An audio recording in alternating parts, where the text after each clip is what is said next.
Mister, un 2-1 importante per come è arrivato, perché dà entusiasmo una vittoria così all'ultimo, anche perché per gran parte della gara si sono rivisti tanti fantasmi della stagione, cioè una partita che stavate dominando, dove vi siete fatti male da soli, che alla fine sembrava non riuscivate a portare a casa. Sì, ci aspettavamo insomma un po' questo tipo di partita, anche secondo me forse un po' troppo da parte loro. Però come hai detto tu, dopo che avevamo sbloccato il risultato, poi abbiamo preso questo gol un po' particolare, nel senso che il rimbalzo è stato un po', ha ingannato Riccardo. E poi da lì chiaramente non era facile riuscire a sbloccarla, abbiamo avuto qualche occasione, il palo di Fish, però i ragazzi insomma fino alla fine ci hanno creduto e insomma sono 3 punti importanti, fondamentali, che ci permettono insomma di affrontare ancora un'altra partita in casa pensando a lavorare. Sì, le chiedo a livello tattico, no? Perché è stata curiosa come partita anche a livello tattico. Spesso siete andati ai cross con i centravanti, o con Fischnaller o con Diakite, eppure è una squadra, la Torres, che è piena di... È successo. Secondo me dobbiamo migliorare su questo aspetto perché arriviamo bene sul fondo, poi tante volte ma ci manca forse un po' di qualità, anche il campo non aiuta poi, sinceramente. Però dobbiamo sfruttare, soprattutto quando mettiamo insomma, il doppio centravanti, dobbiamo cercare insomma, di sfruttare queste situazioni. E ripeto, oggi non era facile, perché poi quando giochi con 10 giocatori dietro la linea della palla diventa sempre difficile. Però insomma i ragazzi ci hanno creduto fino alla fine e ci è andata bene. So che lei non guarda la classifica in avanti, però guardando con i sé, aver pareggio oggi forse avrebbe spento molto di più, forse in maniera definitiva, la rincorsa. Ma non lo so, sicuramente insomma ci sarebbe stato molto rammarico, no? E quindi saremmo qui a parlare di 2 punti persi per come si era messa la partita. Però insomma guardiamo il bicchiere pieno, non mezzo pieno, pieno, e pensiamo ad andare avanti e a continuare a lavorare. Cosa sta mancando a Zamparo? Il gol? Oggi sì, oggi credo che ha fatto una buona partita, ha fatto dei movimenti anche per liberare i compagni. C'è stato mi sembra un salvataggio sulla linea su una sua occasione, insomma, quindi chiaramente ancora secondo me deve crescere ancora un pochino come condizione, ma comunque il suo contributo già lo sta dando.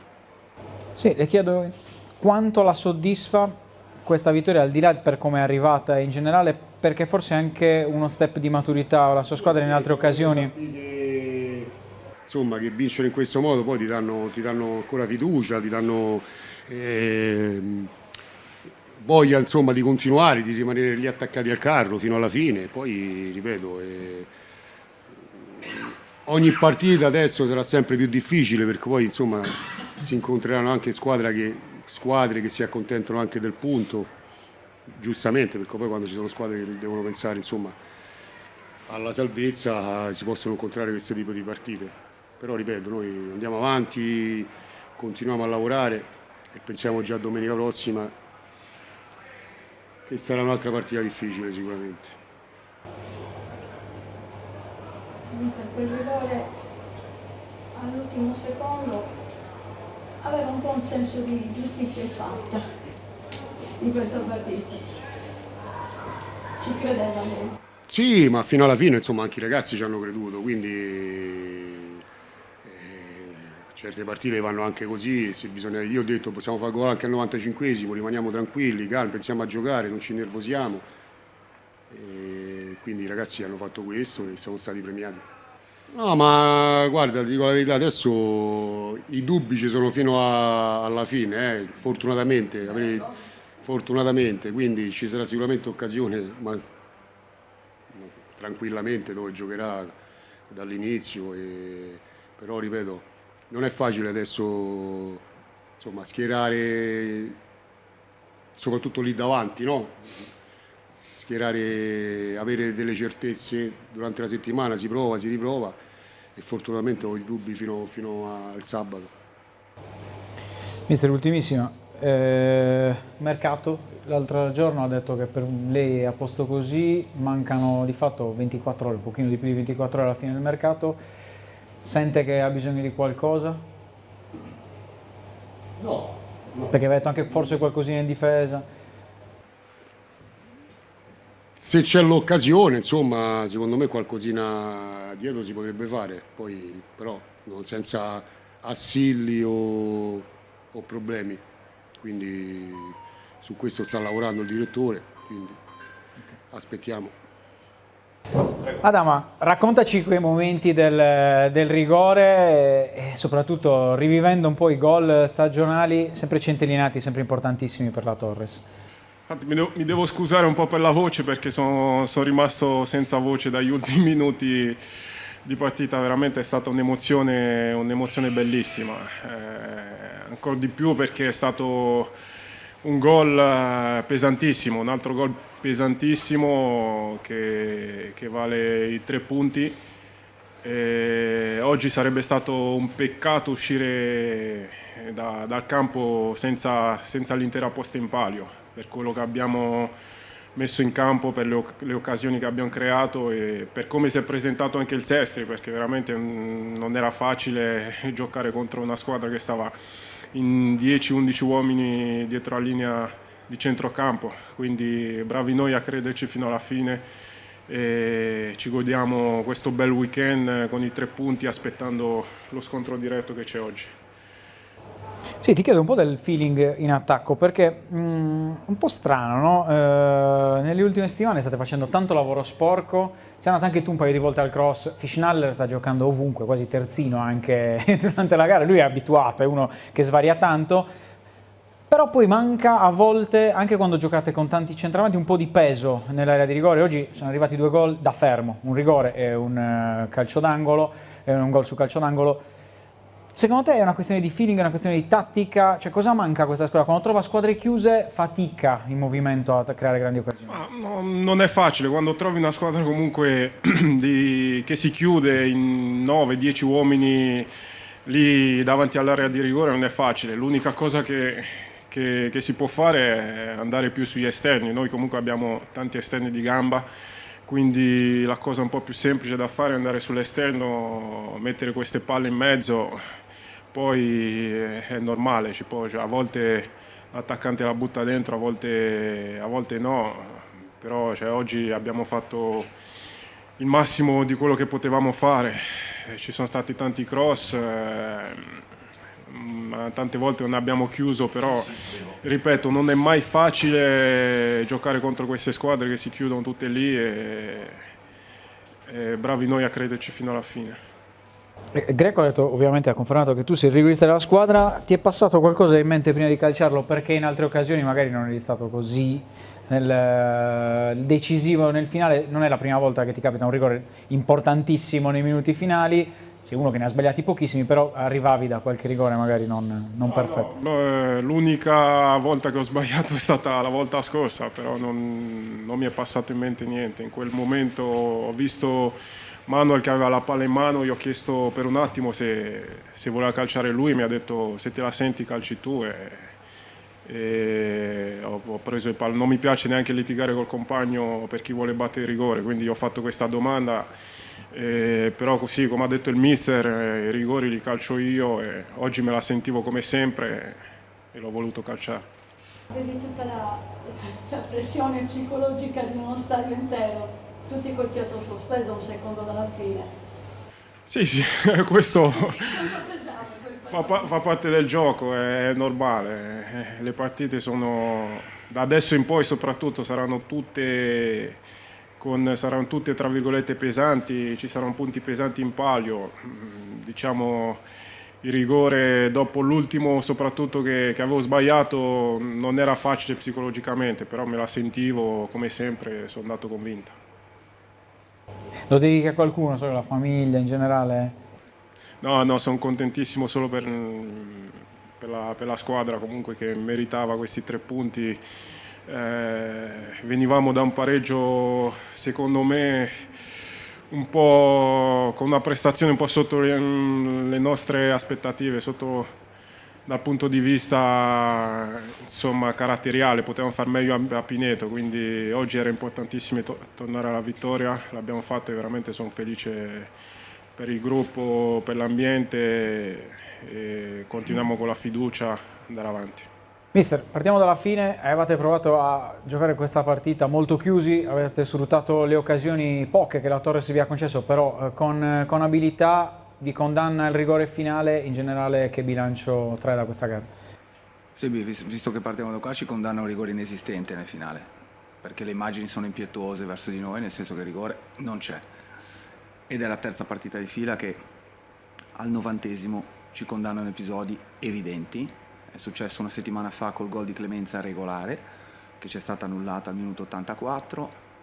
Adesso ci condanna al minuto 95 passato, la partita è finita perché la palla va fuori, e invece un rigore inesistente, per cui ovvio che fa male. La Torres, ma senza nulla togliere, perché c'è grande rispetto per la Torres, per la gente di qui, quindi non voglio essere frainteso. La Torres ha fatto la sua partita, noi l'abbiamo preparata perfettamente, tant'è vero che la Torres ci ha concesso poco, ma a livello di occasioni noi ne abbiamo concesse 2, più 2 calci d'angolo nel primo tempo, più pericolosi, per il resto nulla. Poco prima che ci fosse l'episodio del rigore inesistente, lo ripeto, abbiamo avuto l'occasione davanti alla porta con Durmush, che non abbiamo sfruttato. Penso che l'1-1 fosse sacrosanto, e invece andiamo via e finisce qua. Sì, le chiedo anche un pochino se c'è rammarico per quel cambio, perché poi la partita, il rigore arriva per quel cambio che voi avete dovuto forzare, e perché la partita si è allungata di quel minuto in più per il cambio. Sì, il rigore arriva perché è stato inventato, non arriva per il cambio.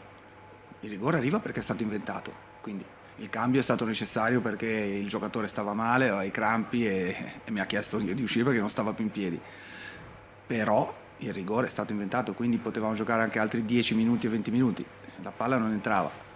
C'è stato questo episodio che ci condanna ingiustamente e va bene così. Non posso attribuire nessun tipo di colpa a nessuno dei miei giocatori, perché hanno fatto una partita, per di più nelle condizioni in cui siamo arrivati, perfetta, e contro un avversario che sulla carta doveva essere assolutamente superiore, visto che si sta giocando la Serie B. E quindi il rammarico non è per quel minuto e mezzo, il rammarico perché è stato fischiato, tutto lì.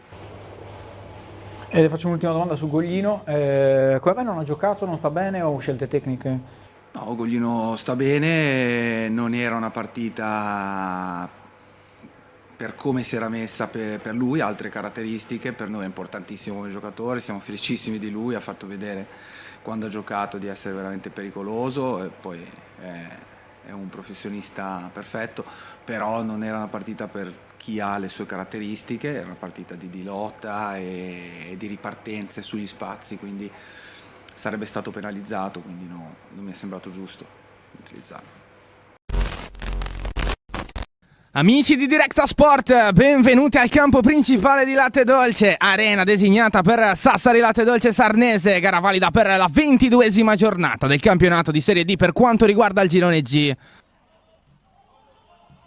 Duda, atteso che sbaglia, occhio perché c'è possibilità per l'Axire che punta la porta, al tocco lì vicino per Fall, riesce nel primo dribbling, poi allarga verso Vecchione. Marini. Bel cross sul secondo palo. È spuntata la gamba di un giocatore del Sassari Latte Dolce. Palla fuori di 1 centimetro. Sarà calcio d'angolo. Si fa vedere Orlando. Lui a servire Sorgente. Si è accentrato con la palla è per lui, anzi per Udianose, che fa scorrere bene questo pallone. Attacca l'area di rigore con 1 contro 1. Palla arretrata verso Sorgente che si gira e calcia. Palla facile fra le braccia di Bonucci. Vecchione, tutta molto bassa dentro l'area a difendere Sassari Latte Dolce. Castro, grande recupero della palla, punta sulla fascia ancora Castro, taglia verso il centro, tiene palla e Di Castro scarica adesso in zona Conè, ancora Conè da Sorgente, grande idea, Sorgente dentro, Bonucci si oppone con i piedi. Lagzir calcia col sinistro, Marano si oppone in bugger, deve allontanare il pallone Mudadu. Bella palla per Fall di testa, difficile da tenere per chiunque. Occhio perché Marano è uscito, fallo, la porta è vuota. Una frittata combinata dalla difesa del Sassari Latte Dolce, ne approfitta Ahmet Fall, passa avanti la Sarnese 1-0. Sembrava poco problematico quel pallone per la difesa del Sassari Latte Dolce. L'uscita di Marano ha mandato un po' in tilt la linea di Setti. La palla che poi è rimasta lì, Fall non ha dovuto fare altro che ringraziare e depositare in rete il gol che vale l'1-0. Lì vicino da Castro, può puntare ancora con De Nova, anche Uliano a dare una mano, la palla passa verso Odianose che calcia, Ricci e poi Sorgente, non tira subito, lascia lì per Odianose, altro tocco largo con e prepara al destro, Bonucci fa su il pallone. Prepara il lancio lungo, interessante per la corsa di Marini, un po' in ritardo Sanna, Marini crossa con il sinistro, poi Lagzir, la parata di Marano. Pinna in avanti, Samotti per primo, poi Panzera. Ha capito tutto Orlando che mette Sorgente a correre, tirata la maglia di Odianose, fallo e calcio di rigore. Si è visto da qui che la maglia di Odianose è andata via in maniera netta.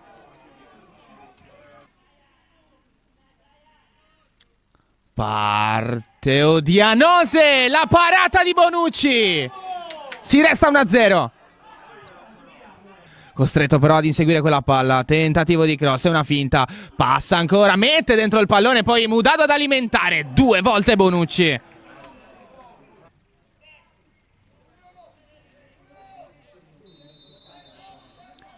La battuta del numero 8, Sorgente con la testa. Facile per Bonucci. Allora gioca verso Sorgente, anche Cabeccia a dare una mano, la palla è per il capitano che crossa, interessante, verso Odianose, la traversa a dire di no al 1-1. Che occasione questa per il Sassari Latte Dolce. Lui da Castro, palla dentro per Sorgente, Sorgente prova a girarsi, altro tocco verso Castro, verso il secondo palo, Cone alimenta, arriva Sorgente con la testa, chiedono un fallo di mano, Orlando, occhio perché la palla è ancora pericolosa dentro l'area, Odianose, c'è un fallo fischiato in attacco contro il Sassari Latte Dolce. Alza palla Cabeccia, lui a servire Sorgente. Poi bravo qui Orlando, dentro il pallone, Castro verso il secondo palo, non riesce a concludere, c'è ancora possibilità però per Mudadu, altro tentativo di traversone, si coordina Loru che calcia, palla fuori di poco. Bella palla per Marini che può correre, Marini arriva anche al traversone, fall, non colpisce bene. Poi però con la testa tiene vivo il pallone, mastica però il tiro in porta il numero 18 Sanna, poi Orlando, tocco all'indietro, Pilo con spazio per il traversone che arriva, interessante la girata di Pinna, niente da fare per il Sassari Latte Dolce. Va Orlando, traversone che arriva, chiedono un fallo di mano, l'arbitro non è d'accordo, ma palla rimane lì Pinna, clamorosa parata di Bonucci. Deviazione di Fall, la Briola che recupera, poi via nello spazio per Ahmet Fall, per chiuderla, Fall, la parata di Marano. A quanto pare era rimessa e non fuori gioco, anche l'arbitro si è arrabbiato col suo collega. Marano, non c'è più tempo, finisce così, basta, un gol di Fall nel primo tempo, una difesa rocciosissima, quella della Sarnese che riesce ad evitare in tutti i modi il gol del pareggio, torna a vincere dopo 2 giornate la formazione campana, Arriva una sconfitta invece dopo 4 vittorie consecutive tra le mura amiche per il Sassari Latte Dolce. Rimane a quota 29, invariata in classifica. La squadra sassarese sale invece a 35 punti la Sarnese.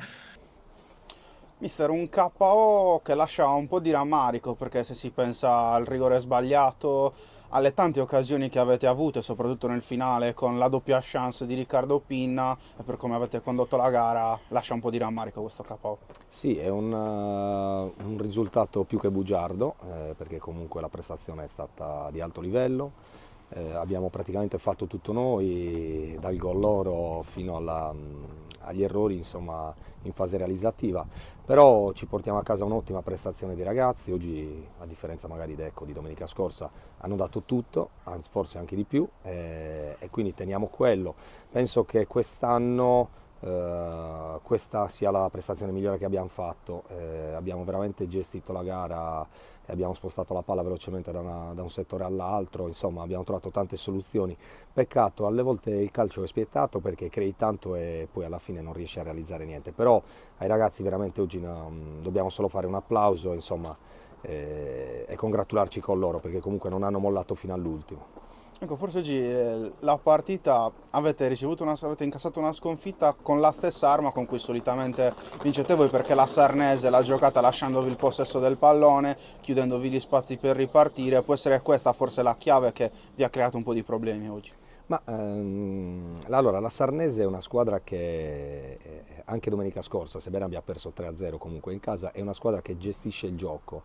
I complimenti sono doppi oggi ai nostri ragazzi, perché il pallino del gioco l'abbiamo sempre avuto noi, non perché loro abbiano rinunciato a giocare, ma perché i nostri ragazzi veramente hanno alzato il livello, hanno alzato il ritmo e praticamente niente, non riuscivano a prenderla quasi mai, perché proprio la spostavamo veloce da una parte all'altra. Oggi penso che a livello tecnico-tattico i nostri abbiano dato dimostrazione di essere una grande squadra.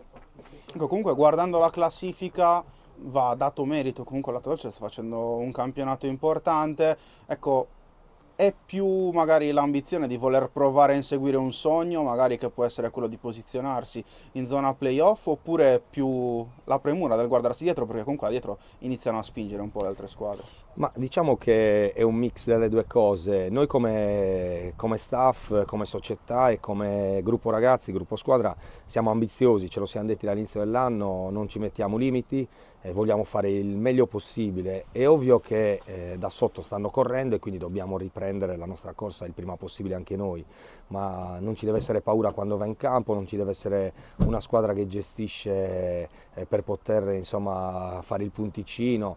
È capitato altre volte che dovevamo farlo, ma magari al 92esimo, quando abbiamo perso al 92esimo in trasferta, però quando si inizia la partita i nostri ragazzi vanno in campo solo ed esclusivamente per cercare la vittoria.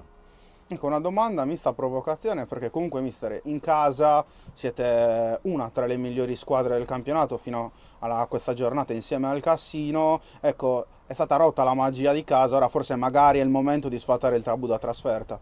Ce lo auguriamo tutti, noi lavoriamo, le settimane le lavoriamo sia che in maniera uguale, insomma, sia che dobbiamo andare in trasferta o che dobbiamo giocare tra le mura amiche, le nostre settimane sono uguali. C'è ovviamente da fare qualcosina in più, perché c'è l'urgenza di fare i punti fuori, perché comunque ti danno la possibilità di allungare e allo stesso tempo ti danno quella fiducia, quel morale che magari, ecco, quando torni da una sconfitta poi oltremare, diciamo, ti lascia un attimino con le energie scariche, diciamo.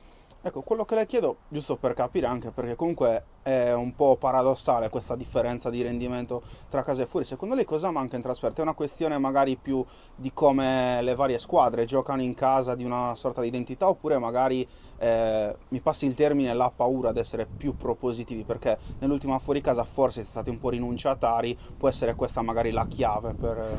Sì, allora diciamo che le sconfitte sono arrivate in maniera diversa, perché poi ricordo la prima, ad esempio col Terracina, abbiamo perso 3-1, ma la squadra ha creato tanto in quell'occasione. Ricordo con la Putolana addirittura che siamo andati in vantaggio e abbiamo comunque proposto un buon calcio. Ricordo la trasferta di Olbia dove abbiamo ribaltato la situazione. C'è da cambiare un attimino l'atteggiamento ed essere propositivi fino al 90esimo. Ecco, secondo me in trasferta abbiamo avuto più che altro troppe pause nel gioco, abbiamo lasciato troppo spazio agli avversari in un momento in cui magari era giusto castigarli ancora di più. Ecco, tutto lì. Siamo con Cabec al fine di una partita che lascia parecchio rammarico, come diceva Mister Setti, perché la rete che avete subito è arrivata da una disattenzione tra Marano e Mudadu. Poi vi siete rialzati bene perché comunque avete avuto tante occasioni, soprattutto nel finale, se si pensa anche al rigore sbagliato. Ecco, un po' di amarezza c'è alla fine della partita. Sicuramente quando il risultato non ti dà ragione qualcosa in più si poteva fare. È ovvio che oggi la prestazione c'è stata, a differenza magari di domenica scorsa dove siamo mancati sotto certi punti di vista. Secondo me oggi ci possiamo rimproverare poco. Ecco, abbiamo comunque cercato di fare la nostra partita, gli episodi ci sono andati un po' contro, però la squadra ha provato fino alla fine, col rigore, con la traversa, quindi ci sono state anche l'ultima occasionissima di Riccardo. Diciamo che non abbiamo mollato fino alla fine. È ovvio che nel giro di ritorno iniziano a contare di più i punti e quindi bisogna cercare di fare qualcosina in più. Ecco, riparto dall'ultima frase che hai detto, serve fare qualcosina in più, in particolare lontano da Sassari, perché comunque oggi è arrivata una sconfitta casalinga, però il vostro percorso in casa è da prime della classe. Ecco, ti chiedo, tu che sei capitano, giocatore super esperto, cos'è che vi sta mancando fuori casa? Ma magari ce lo chiediamo anche noi, ma alla fine il rettangolo di gioco è quello, non è che andiamo in campi caldissimi dove il fattore campo è determinante. Sicuramente magari quella voglia di incidere, quella personalità, la voglia appunto di fare una giocata in più sia in fase offensiva che una corsa magari anche all'indietro, dobbiamo cercare di riportarla anche fuori casa. Però ripeto, ci metterei la firma a vincere in casa e a fare più fatica fuori, quindi alla fine valgono sempre 3 punti le vittorie. Cerchiamo già da sabato, credo che giocheremo sabato, di portare un risultato positivo a casa. Ecco, invece guardando un attimino sotto l'aspetto difensivo, oggi la Sarnese, diciamo, come dicevo anche con Mister Setti, ha fatto un po' il vostro gioco, vi ha lasciato modo di giocare, non vi ha lasciato pochissimi spazi nella propria difesa. Ecco, cosa secondo te è mancato realmente, a parte il gol che fondamentalmente si potrebbe richiudere in questo?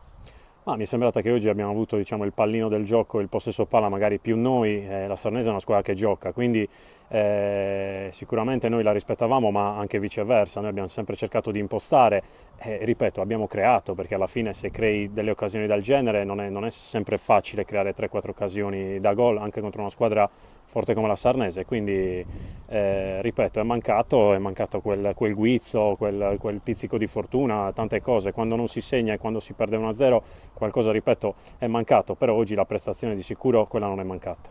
Ecco, invece guardando al futuro, seconda sconfitta consecutiva, l'ultima come hai detto in cui avete giocato poco, quella di oggi che lascia un po' di amarezza, come si riparte per riprendere, diciamo, il giusto trend?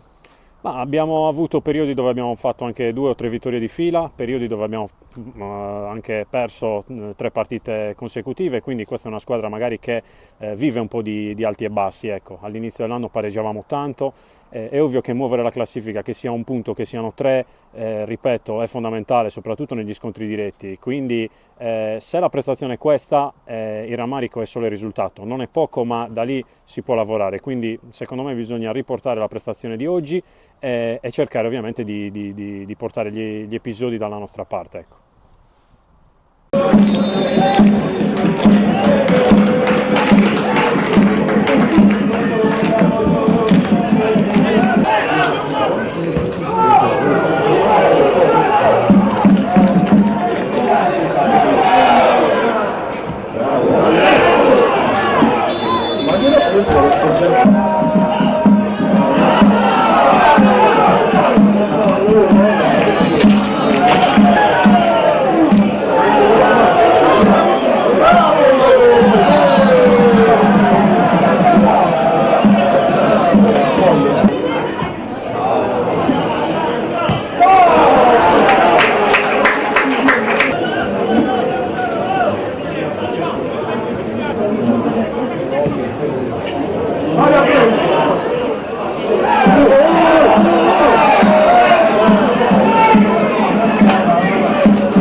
Amici di Directa Sport, buon pomeriggio e benvenuti al Ninetto Martinez di Uri. Siamo pronti a raccontarvi la 20ª giornata di Serie D Girone G tra Uri e Gelbison, squadre che si salutano al centro del campo in compagnia del terna arbitrale composta dal signor Martini della sezione di Valdarno. Fiorelli, tocca per Melis, verticalizza immediatamente, ottimo pallone per De Marcus, si presenta in aria, c'è su sinistra, palla passa, non riesce a intervenire nessuno. A 1 centimetro dal vantaggio dell'Atletico Uri, eccola qui, la prima vera chiara occasione da gol della partita per Piacente, che quest'oggi fa coppia proprio con Rossetti.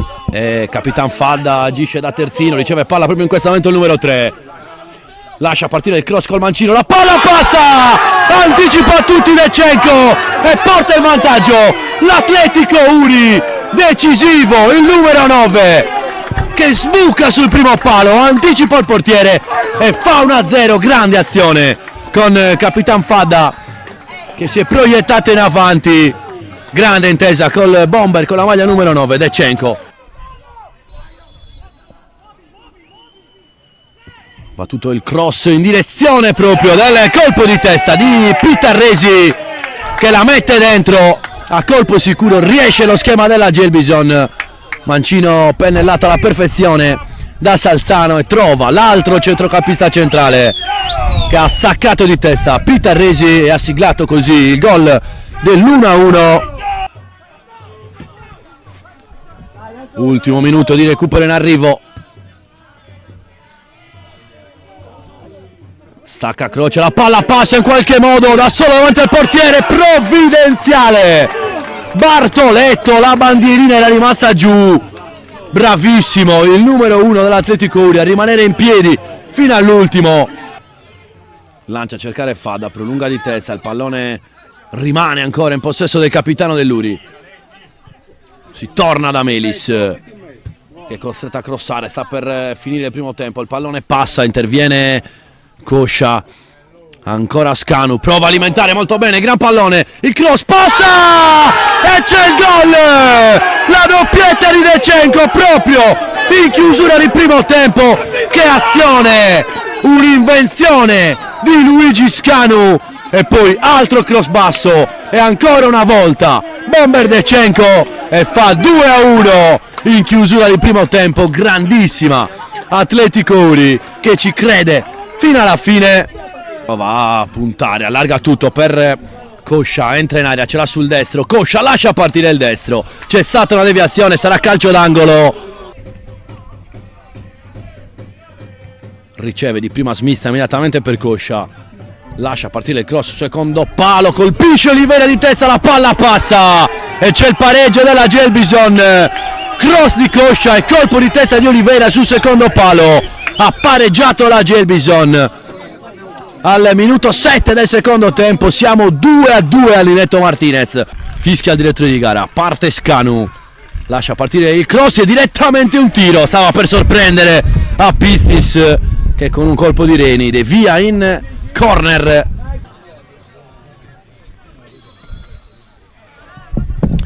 Parte il sinistro di Piacente, alto sopra la traversa, ci ha provato il numero 5 col mancino.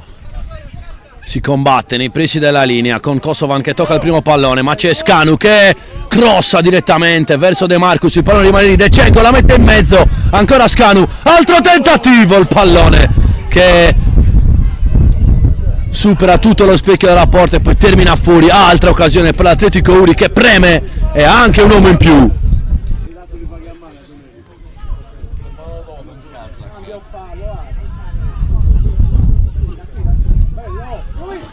Ci prova con un tiro da fuori l'Atletico Uri. Fiorelli, ancora un tiro, che destro e che parata al volo Melis, l'ottima risposta di Apistis. Nel mentre però il cross dell'Atletico Uri, Prado libera di testa, ancora Melis, ci ha provato da fuori, il tiro però è strozzato. Ancora Scanu, alimenta Cikarevic verso il centro e c'è il gol di De Marcus. 3-2 Atletico Uri, azione simile al gol del 2-1. C'è sempre lo zampino di Luigi Scanu che verticalizza molto bene una gemma a servire Cikarevic, che la mette in mezzo per De Marcus, il secondo assist di Cikarevic, ma a inventare tutto ancora una volta è Luigi Scanu. Ci avviciniamo al 30° del secondo tempo, un quarto d'ora più recupero alla fine, punizione importantissima per la Gelbison. Il destro centrale respinto da parte di Bartoletto, non si è fatto sorprendere dal destro di Pitarresi. Si rialzano entrambi, si posizionano al centro dell'area, si può battere il corner. Spiovente che passa, stacca Kosovan, il pallone rimane lì in qualche modo. Realizza la Gelbison proprio con Kosovan, il giocatore con la maglia numero 10, dopo un batti e ribatti in area, l'ha messa dentro, cambio azzeccato da Mr. Giampà. Sesto gol della partita e 3-3, che spettacolo a Lineto Martinez.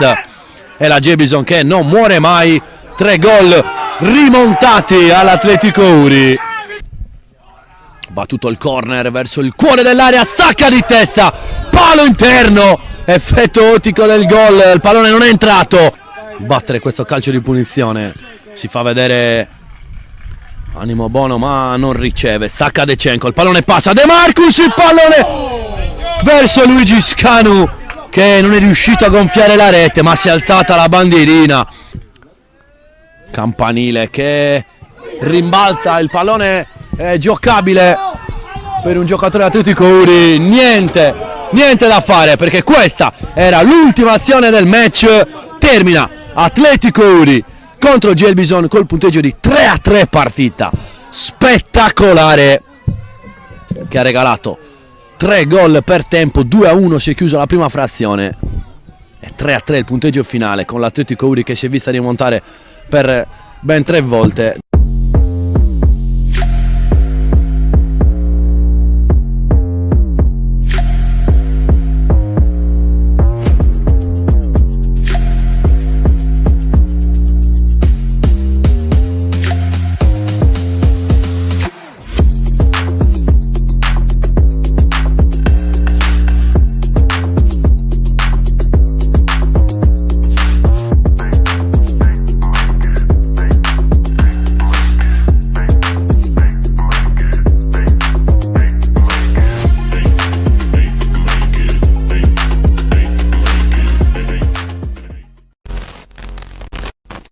Sportivi, benvenuti a Monterotondo, dove fra poco Real Monterotondo ed Olbia si affronteranno per la quinta giornata di ritorno del campionato di Serie D. Comincia ora con il Real che tocca il primo pallone. Ecco il corner di Napoleoni direttamente in porta, il colpo di testa di Contucci che sul secondo palo la manda incredibilmente fuori. Ancora appoggiata all'indietro verso Contucci, la gioca in avanti verso Barba, riesce ad andarsene Barba, pallone scambiato con un compagno, occhio a Barba, entra in area di rigore, la palla dentro, il tocco di Menghi davanti alla linea di porta, salva tutto l'Olbia con il Monterotondo, giocatore bravissimo. Barba dentro verso Menghi, palla respinta, Pellegrini al volo, c'è un tocco da parte di Pani che facilita la presa di Di Chiara. In eccellenza Stefano Napoleoni che ora serve al limite, Barba attraverso in area, Menghi con la testa, palla che si perde non lontano. Dall'altra parte sale Arboleda, pallone verso l'esterno, punta all'area di rigore De Grazia, palla dentro, la respinta di Mengucci. Morbido il pallone verso Furtado, prova a staccare il numero 11, palla respinta, ancora in avanti Maspero, c'è De Grazia in area, Furtado arriva in area, pallone fuori e miracolo strepitoso di Mengucci.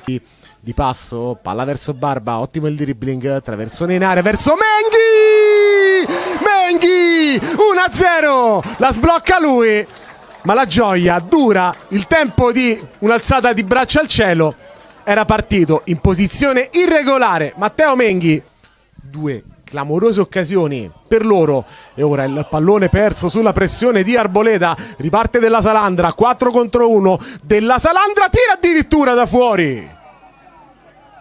Barba in verticale, bella palla per Menghi, non si intende quasi con Ceccarelli, la stoppa l'ex Viterbese, Menghi all'indietro, arriva ancora Barba, pensa al tiro, prova addirittura e la palla dà solo l'illusione del gol, gonfiando l'esterno della rete.